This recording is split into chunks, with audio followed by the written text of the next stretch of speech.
Assalamualaikum warahmatullahi wabarakatuh. Halo semuanya, ketemu lagi sama saya ST Mobil TV. Hari ini saya sudah ada Xenia 1000 cc tahun 2012 warna putih.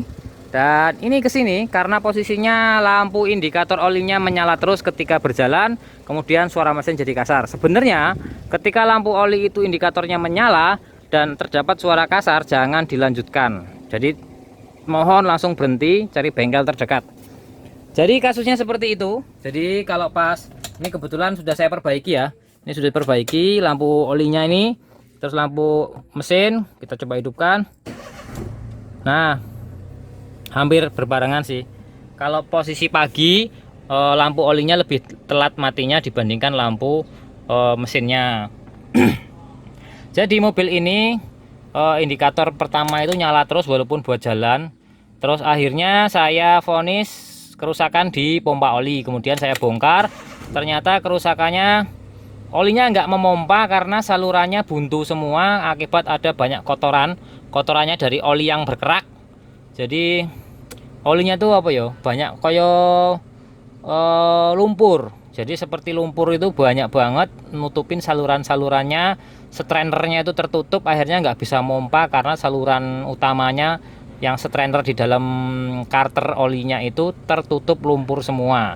Jadi seperti itu kondisinya. Sekarang sudah saya bersihkan semua, saya cek metalnya, alhamdulillah metalnya belum apa-apa karena waktu pas nyala itu di bawah jalan cuma dinetralkan aja, yang penting gelundung turunan. Terus berikutnya noken as camshaftnya saya cek, alhamdulillah normal semua, masih bisa. Kemudian saya bersihkan semua, sekarang alhamdulillah beres. Ngomong-ngomong tentang Xenia 1000 cc ini, jadi 1000 cc ini kalau interior dalam itu sama lah 1300 sama 1000 cc. Bedanya terutama itu ada di mesin. Kita lihat mesinnya. Ini mesinnya, keluhan yang sering ditemui di Xenia 1000 cc ini, saya ngomong keluhan yang sering masuk ke saya itu masalah getaran mesin. 1000 cc ini menggunakan mesin 3 silinder. Jadi 3 silinder itu yang menyebabkan getarannya lebih besar dibandingkan 4 silinder.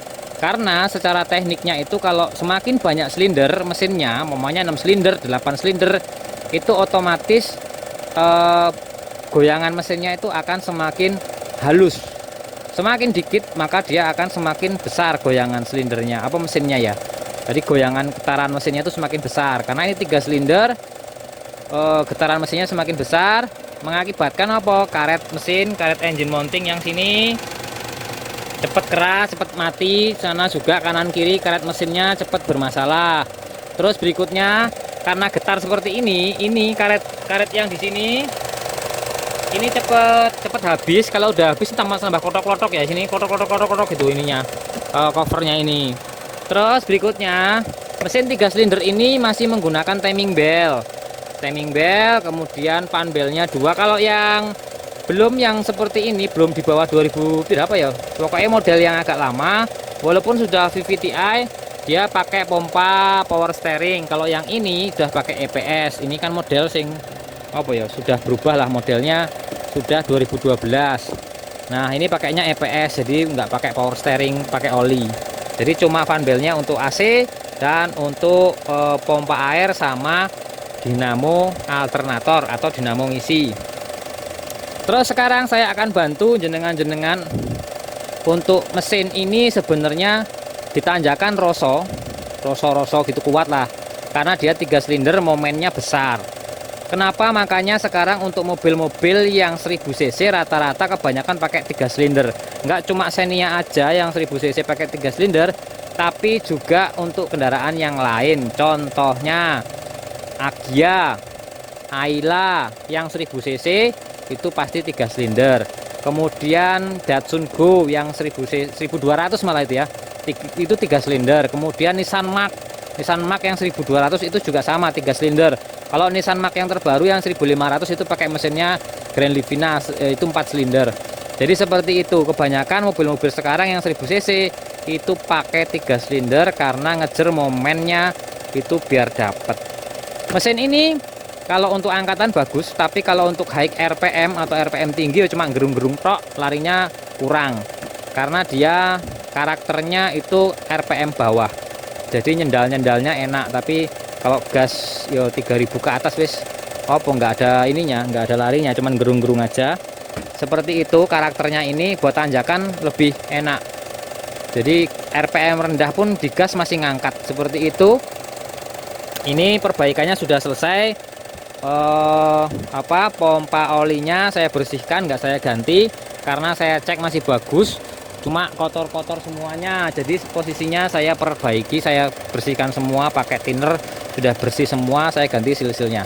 Oke, lanjut berikutnya mengenai mesin ini akan saya jelaskan. Kalau ada kerusakan engine lampnya nyala karena sensor ataupun karena penyebab lain, ada sensor ada aktuator, itu bisa di jumper pakai ini nih, sama. Jadi masih sama seperti Avanza kemarin, cara jumpernya sama, kode kerusakannya insya Allah sama. Ini ada, saya jelaskan sensornya dan aktuator ya. Ini ada aktuator OCV ini kontrol coil control valve untuk VVT-nya. Ini di sini, kemudian ini ada coilnya, ada 3. Kemudian ini ada IAT-nya di sini nempel di filter ini. IAT intake air temperature sensor. Ini stepper motor, sistem ISC-nya, idle speed controlnya ini. Ini harganya kalau sing ori 500.000 hampir. Kalau yang biasa ya macam-macam, ada yang 125, 250 ya macam-macam. Terus ini ada pressure sensor.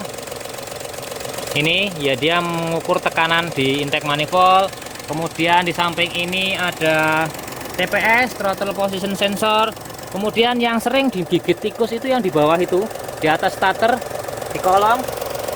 Nah itu di situ, itu sensor knocking sensor. Terus yang di bawah sini, nah di sini ada switch ini juga, itu crankshaft position sensor. Kalau crankshaft position sensornya bermasalah, mesinnya mati, nggak ada pengapian, nggak ada bahan bakar. Ini ada oksigen sensor yang di knalpot. Nah ini yang switch oli di sini. Ini kalau ini jelas ya, switch oli di sini. Nih, switch oli, ini switch oli. Ini switch oli. Sudah agak gelap. Terus belakang situ itu ada camshaft position sensor sama water temperature sensor WTC di belakang situ. Ini sudah diganti semua. Terus kalau sensornya enggak, kalau maksudnya kebocoran oli sudah beres semua. Jadi keluhannya banyak itu.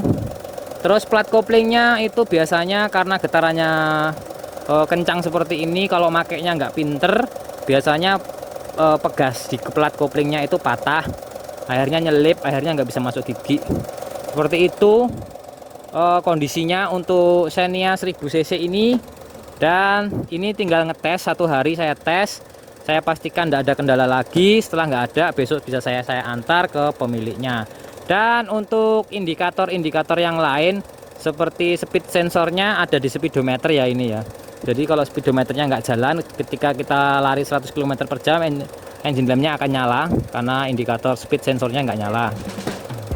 Monggo kalau ada yang ditanyakan bisa WA ke saya 0812 2508 4-nya 4 kali. Kalau alamat bengkel ada di Bejen Karanganyar, Jawa Tengah, Solo, deket sama Solo lah, Jawa Tengah, Indonesia.